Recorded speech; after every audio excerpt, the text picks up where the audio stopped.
Fear brings us tears.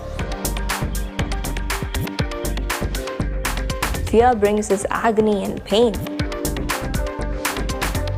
Fear destroys the absence of mind.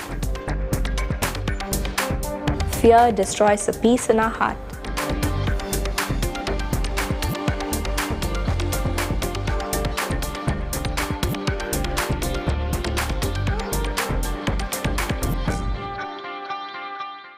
There are 4 characteristics to fear.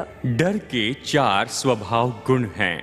First of all, we see that fear creates in us an unbelieving spirit. सबसे पहले हम देखते हैं कि डर हमारे अंदर अविश्वास की आत्मा उत्पन्न करता है। And second, we see that fear brings in us the spirit of absence of mind.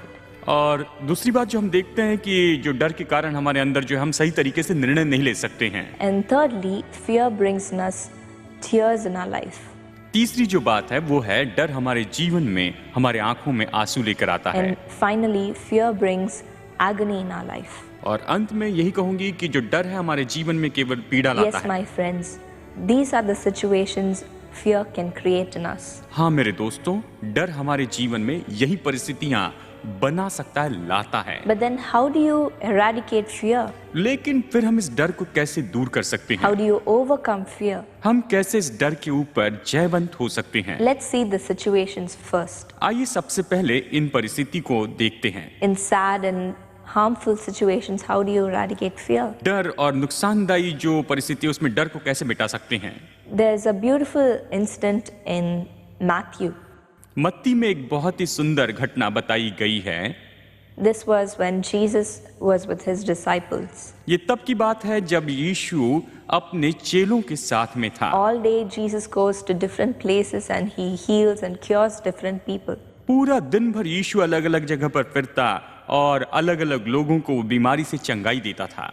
First, we see the person who is suffering from leprosy. हम सबसे पहले उस व्यक्ति को देखते हैं जिससे कोढ़ की बीमारी थी। He asked Jesus if Jesus is willing to heal him. उसने यीशु से पूछा, यीशु क्या तू मुझे चंगाई देना चाहता है? Jesus says, yes, I will it, and he heals the leper. यीशु ने कहा, हाँ मैं चाहता हूँ, और वो उस कोढ़ी को चंगाई देता है। And secondly, we see the miracle of the centurion. और उसके बाद में हम देखते हैं सूबेदार का चमत्कार। A centurion is a man who is a head, who is a leader over many hundreds of people.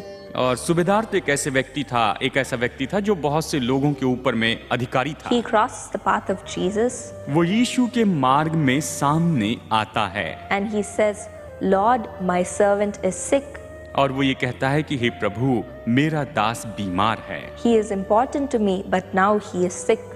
वो मेरे लिए बहुत ही महत्वपूर्ण है, लेकिन अब वो बीमार है। And Jesus says, I will come to your house to heal him. और यीशु कहता है कि मैं तेरे घर में आऊंगा और मैं उसे चंगाई दूंगा। But the centurion had faith in his heart, and you know what he said?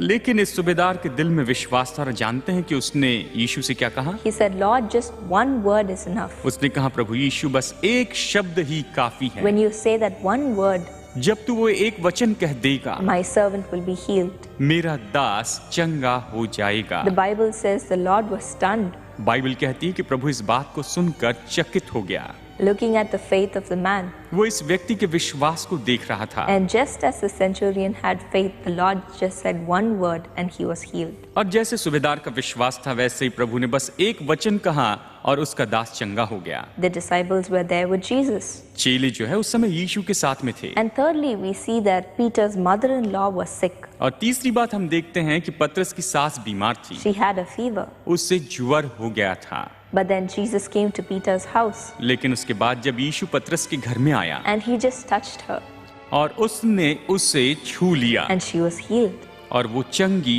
हो गई। Yes, Lord had done mighty miracles. हाँ, प्रभु ने बहुत ही सामर्थी चमत्कार किए थे। By the end of that day, the disciples and Jesus were traveling on a boat. और उस दिन के अंत में यीशु और चेले एक नाव में यात्रा कर रहे थे। They were all sleeping वो सब सो रहे थे because they were very tired from the day's work. क्योंकि पूरे दिन के काम करने से वो बहुत थक गए थे, बहुत थक चुके थे। But then suddenly a storm came and the winds overtook the boat. और फिर अचानक आंधी चली और जो हवा थी, जो लहरें थी, वो नाव पर थपेड़े मारने लगी। The disciples got very scared और उस समय चेले बहुत ही भयभीत हो गए and they said, Lord, we are sinking. Why are you sleeping? और उन्होंने कहा, हे प्रभु, हम तो बिल्कुल डूबने पर है, तो इस समय क्यों सो रहा है?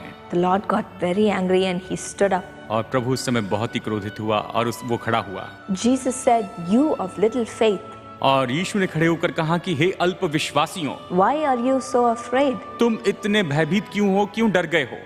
You of little faith, हे तुम अविश्वासियों, why are you so afraid? तुम इतने क्यों डर गए हो, भयभीत हुए हो? Yes, the disciples saw such mighty miracles happening the whole of that day. हाँ, ये बात सच है कि पूरे दिन भर चेलों ने वहाँ पर महान चमत्कार होते देखा। Jesus' one touch healed that man. यीशु के एक स्पर्श से वो जो व्यक्ति था वो चंगा हुआ। Jesus' one word healed that sick man. और यीशु के एक शब्द से, वचन से वो बीमार व्यक्ति चंगा हुआ। And Jesus' one touch healed the woman.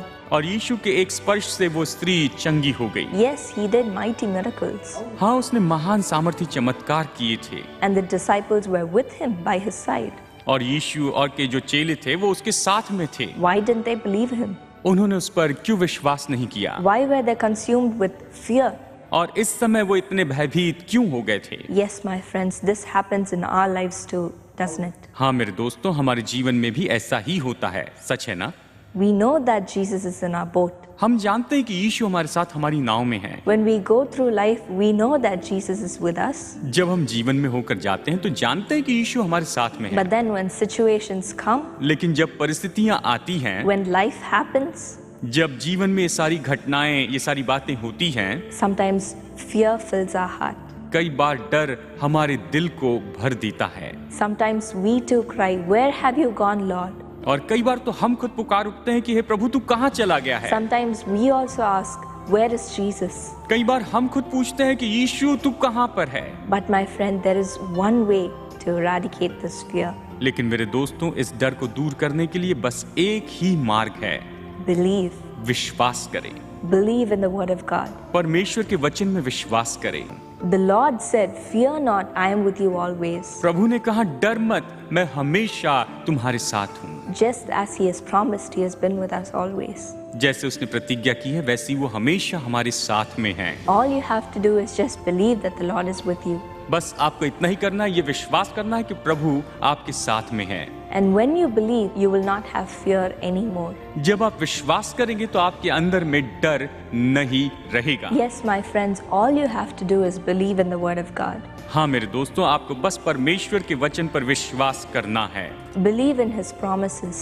उसकी प्रतिज्ञाओं पर विश्वास करना है। When we have faith in Him, जब हम उस पर विश्वास करते हैं, all our fears about the future will subside. तो भविष्य का हमारा जो सारा डर है वो खत्म हो जाएगा, दूर हो जाएगा। Shall we pray? आइए हम प्रार्थना करें। Our loving Heavenly Father, हमारे प्रेमी स्वर्गीय पिता, I pray for your darling children who are watching this program. तेरी प्यारी संतान जो ये प्रोग्राम देख रहे हैं उनके लिए मैं भी प्रार्थना करती हूँ। Lord, I pray that you will remove all their fears. प्रार्थना करती हूँ प्रभु कि तू इनके सारे डर को दूर कर दे। Fear of the future, भविष्य का जो डर है उससे दूर कर दे। fear of their examinations, इनकी परीक्षा का जो डर है उससे तू दूर कर दे। fear of every debt, हर एक कर्ज का जो डर है उसे दूर कर। fear of every sickness they face, हर एक बीमारी जिसका सामना करते उसका डर दूर कर। fear of all the storm that is in front of them. इनके सामने जो तूफान है उनका डर जो है तू दूर कर दे। Lord, I pray that you will touch them, Lord, हे प्रभु, मैं प्रार्थना करती हूँ कि तू इन लोगों को स्पर्श कर and give them a heart of faith. और इन्हें विश्वास का दिल दे। In Jesus' name we pray. यीशु के नाम में प्रार्थना मांगते हैं, Amen. आमीन। My dear friends, it was a great joy in bringing this word to you today. मेरे दोस्तों, आपके सामने प्रभु का वचन लाना मेरे लिए बड़ी खुशी की बात थी। We have still more to come next week, अगले हफ्ते इससे भी ज्यादा और हम कुछ देखेंगे, so don't forget to tune into our program. इसलिए अगले प्रोग्राम में हमारे साथ में जुड़ना न भूलें। Do connect with us हमारे साथ जरूर संपर्क में बने रहें। by writing us letters or emails or contacting us on Facebook. हमें पत्र लिखने के द्वारा, ईमेल भेजने के द्वारा या फिर फेसबुक पर हमसे संपर्क करने के द्वारा हमारे साथ बने रहें। We will be waiting to listen to you. हम आपकी ओर से उत्तर पाने की राह देखेंगे। God bless you. परमेश्वर आपको आशीष दे।